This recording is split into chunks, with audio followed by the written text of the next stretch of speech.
我们不反共了。不能拆我的教堂！别打！对，他们都有，给我站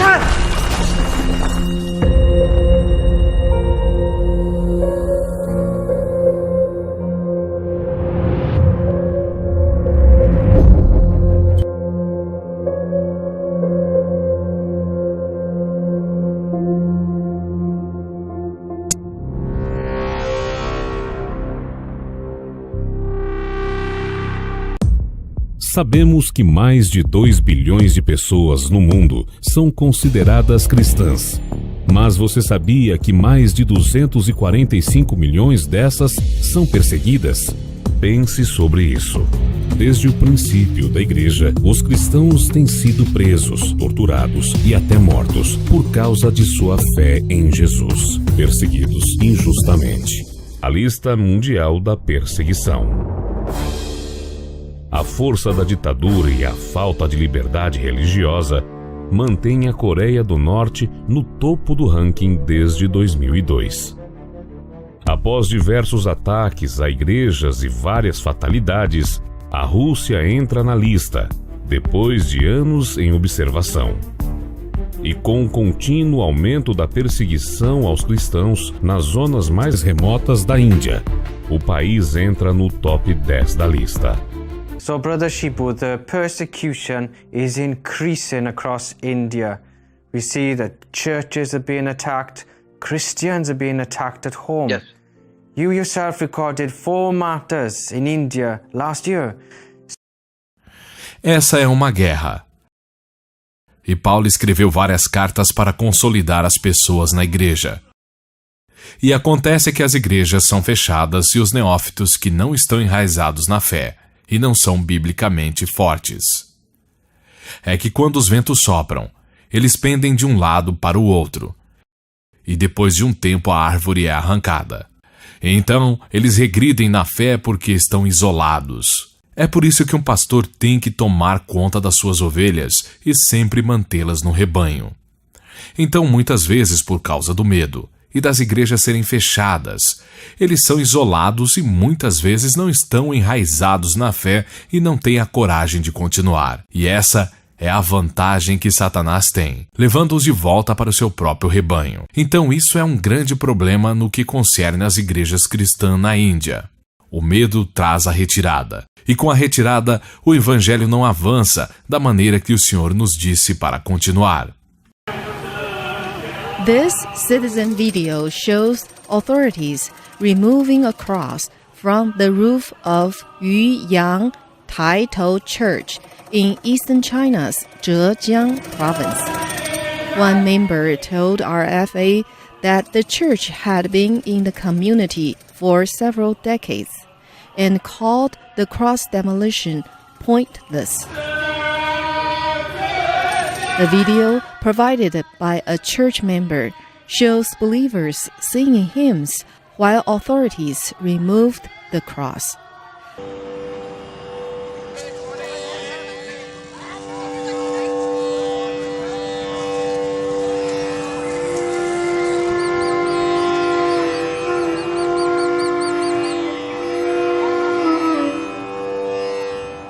Nos últimos anos, a Índia tem sofrido fortes mudanças. O país, que vem subindo de posição na lista mundial da perseguição, enfrenta hoje um movimento de hinduização. Grupos nacionalistas radicais lutam para aumentar o número de hindus no país, que hoje já são mais de 80% da população.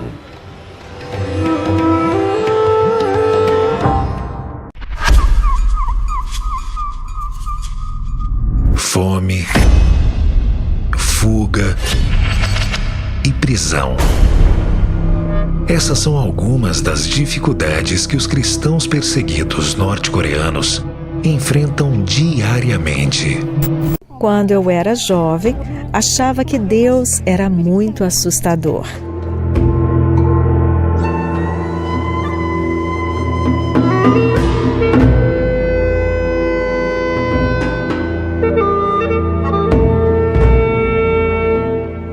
A primeira vez que vi uma igreja na Coreia do Norte foi em 1965. Em áreas perto da minha casa, haviam igrejas que foram destruídas. Construíram escolas no local. O cristianismo não era conhecido na Coreia do Norte, e a única realidade apresentada para a sociedade norte-coreana era e ainda é a ideologia de adoração ao seu líder supremo.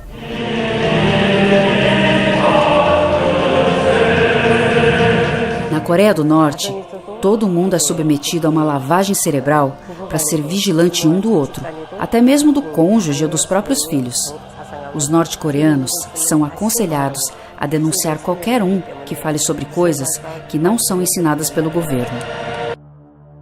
Em 1907, um reavivamento de arrependimento brilhou em Pyongyang, a capital da Coreia do Norte.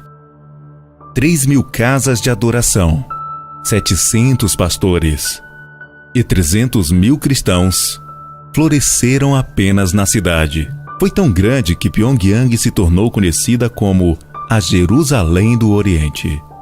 3 anos depois, o Japão invadiu e a perseguição dos cristãos foi brutal. Multidões foram mártires por causa de sua fé. E ao fim da Segunda Guerra Mundial, Kim Il-sung tornou-se o líder da Coreia do Norte. E o comunismo começou a sacudir a nação. Os cidadãos não eram mais livres para pensar, dizer ou fazer o que quisessem. A religião foi banida. Milhares de cristãos foram assassinados. E um êxodo de crentes fugiu para a Coreia do Sul. Em 1960, não havia casas de adoração na Coreia do Norte. E 3 gerações depois, Kim Jong-un está agora no poder. E os norte-coreanos continuam a ser um dos povos mais oprimidos do mundo.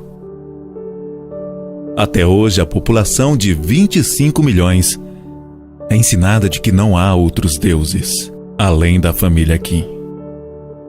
É lei adorar e se curvar diante das estátuas deles na capital. O retrato dos Kim deve estar pendurado em todas as casas. E ser agradecido pelo amor e generosidade deles, mesmo que 40% da população esteja mal nutrida. Os cidadãos sofrem lavagem cerebral com mentiras e propaganda contra a fé cristã. No jardim de infância é ensinado que os missionários são espiões que marcam as crianças com ferro quente. Os livros de história ensinam que os soldados que invadiram a Coreia eram, na verdade, missionários americanos. Em 1992, o evangelista Billy Graham visitou a Coreia do Norte e depois a mídia norte-coreana noticiou que Billy Graham afirmara que Kim era Deus e que ele era tão perfeito nas suas ideias que a Coreia do Norte não precisava de uma Bíblia. Há execuções públicas. Alguns transgressores da lei são fuzilados na cabeça. O crime deles? Amar a Jesus. É ilegal ter uma Bíblia. Um crime possuir escritos à mão. E se você for pego falando, cantando ou lendo sobre Jesus, você será preso, torturado, estuprado, esfomeado, trabalhará até a morte, e a sua família será punida pelos seus crimes. Apesar dos perigos, há 400.000 cristãos da Coreia do Norte, dos quais 70.000 estão na prisão, em campos de concentração modernos.